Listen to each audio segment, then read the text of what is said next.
Assalamualaikum warahmatullahi wabarakatuh. Good morning, Ibu, Bapak. I am truly humbled to be given this opportunity to speak at this global event.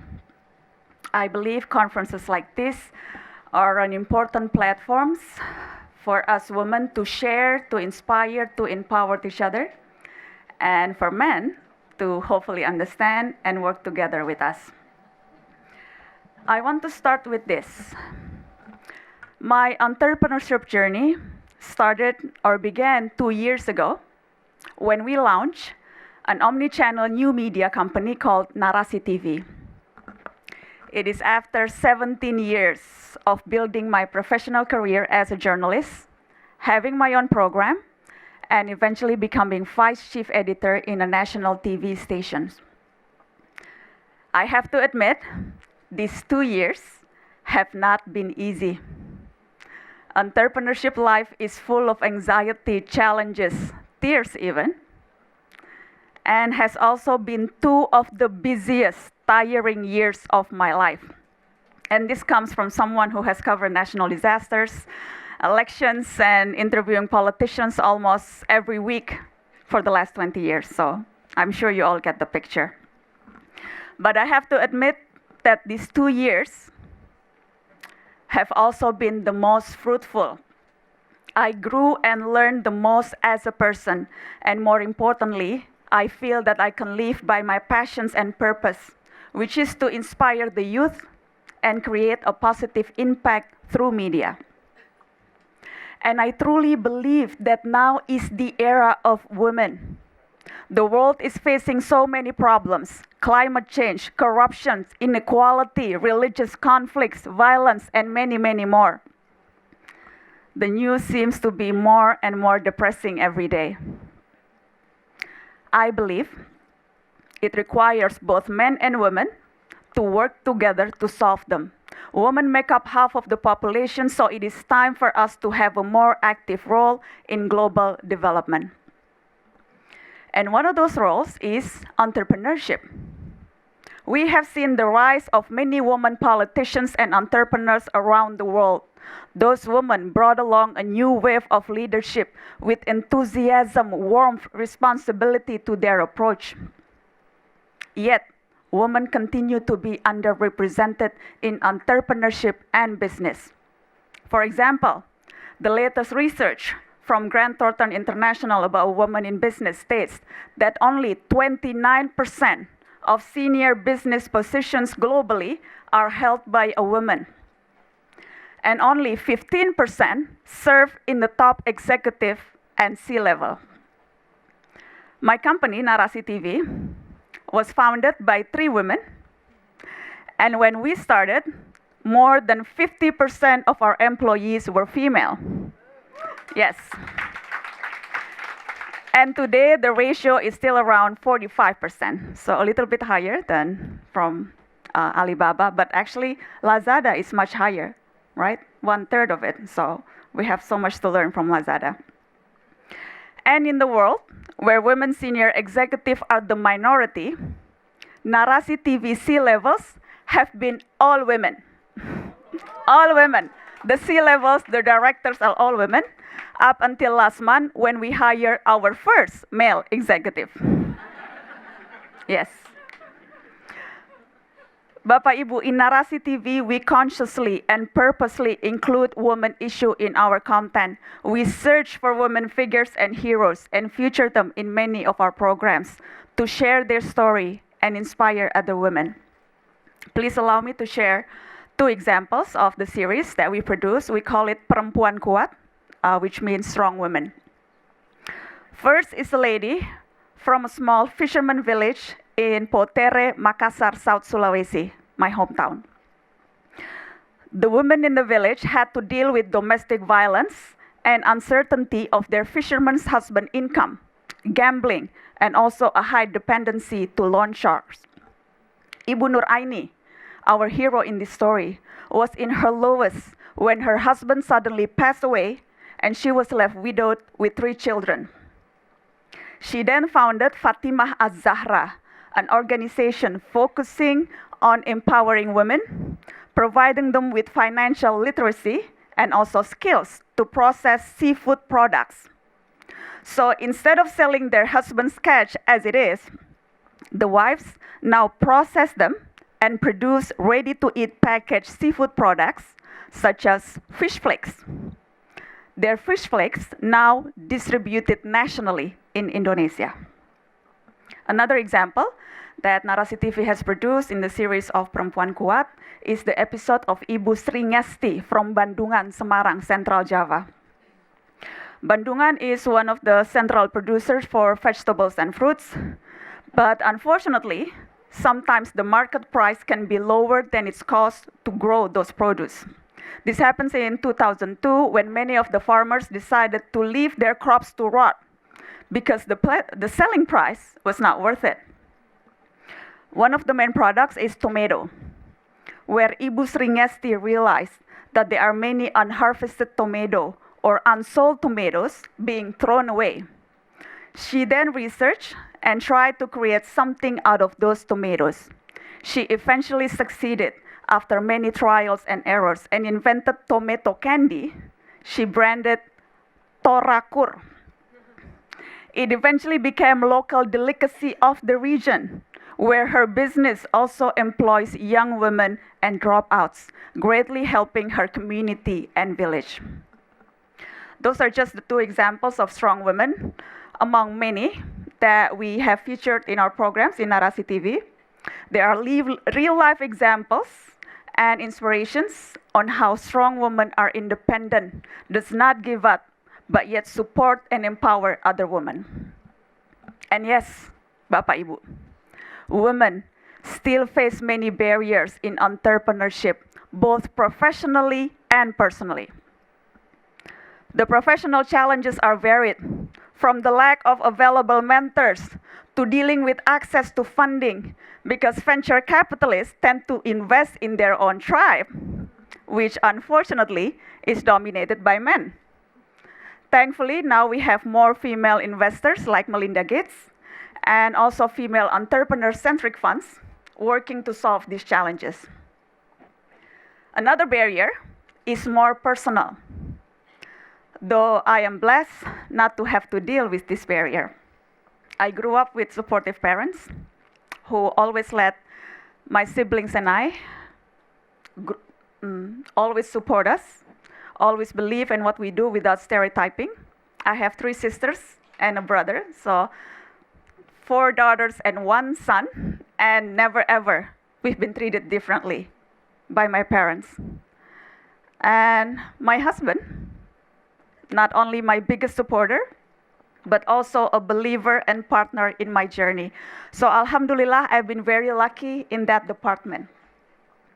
However, many women leaders in the male-dominated industry find that their peers are reluctant to acknowledge their leadership role. The reasons have been the subject of countless studies, but the end reality remains the same. Women must work extra hard to be taken seriously. And I will repeat this, ladies. We women must work extra hard to be taken seriously. Seriously.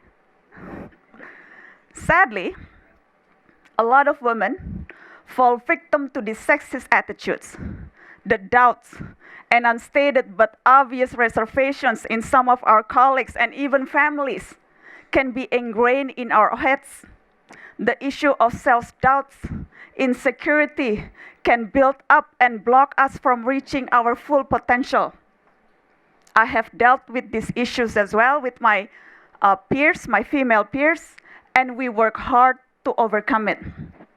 But who knows how many women have worked tirelessly and end up giving up because they're simply convinced they're less capable.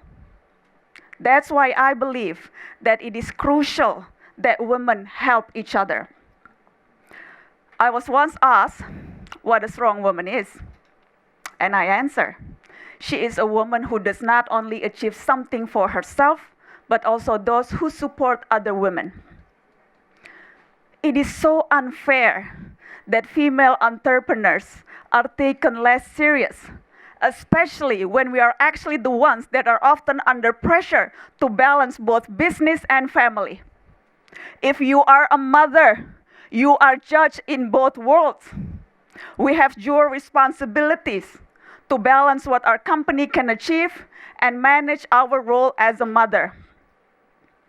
Where male CEOs are often empowered by society to deliver as breadwinners, we aren't. We are not allowed to. So we find our way to devote time to both and try to master the art of achieving that elusive work-life balance.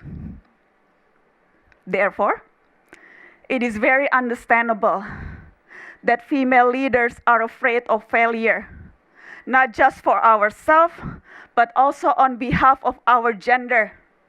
Any failure quickly becomes proof that women are less capable of leadership in business. Even today, in 2019, women are still in the cage of cliches. Women are too risk-averse. We lack the killer instinct. Women collaborate but don't lead. Rather than fight these ridiculous generalizations, let's embrace the cliche and turn it around. For example, being more risk-averse than men is actually our strength. It means women work hard, diligently, and very carefully calculating risks, and in some cases, making better, less risky decisions for investors and shareholders. Lacking the killer instincts means we work harder in finding compromise and real solution. Our first instinct is to find a common path, build a bridge, as Oprah Winfrey once said. And that is, ladies and gentlemen, good business.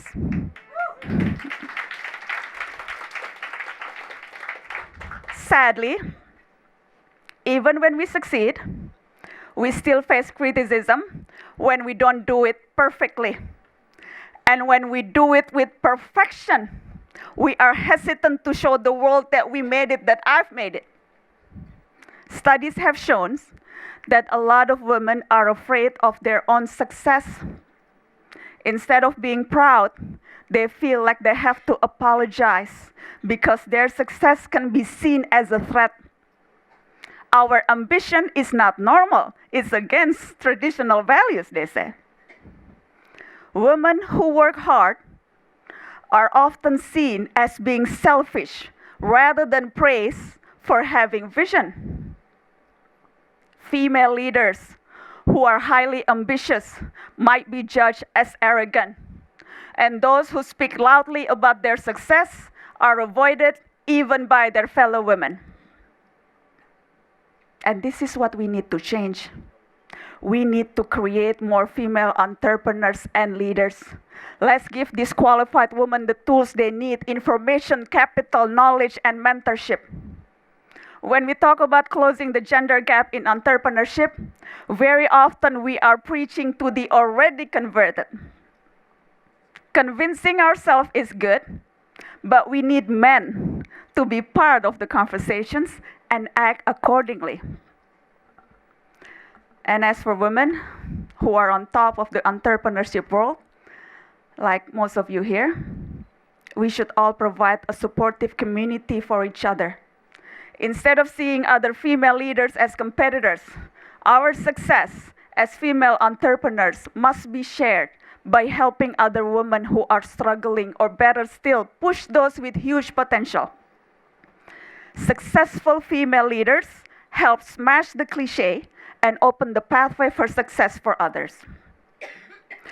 Aside than featuring strong, successful women in special series in Narasi TV, in my weekly TV show, Mata Najwa, which is also produced by Narasi, collaborating with Trans7, we also try to have at least one female guest in the panel.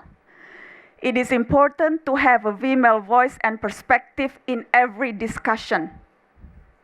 And even though women politicians are also still underrepresented, but we continue to bring forth those we can find to inspire other women to be more involved in politics. As I said earlier, I believe that more women politicians and leaders are needed, and we should use our platforms to champion that cause. Everything is connected. Together, we must strengthen our circle. Let's talk about women's success. Focus on their performance at work, not because they're pretty or what they wear or not wear, or anything to do with their personal life. It happens to a lot of women. Their work is overlooked, but their personal life is scrutinized. And I want to repeat that it happens to us women. Our work is overlooked, but our personal life is scrutinized. That is why it's so important for us women to be more generous with each other when it comes to women who made it in entrepreneurship and leadership. Finally, I want to quote what the exceptionally accomplished Toni Morrison, who once said, "When you get these jobs that you have been so brilliantly trained for, just remember that your real job is that if you are free, you need to free somebody else. If you have some power, then your job is to empower somebody else." I am Najwa Shihab, and this is the world I made. Thank you.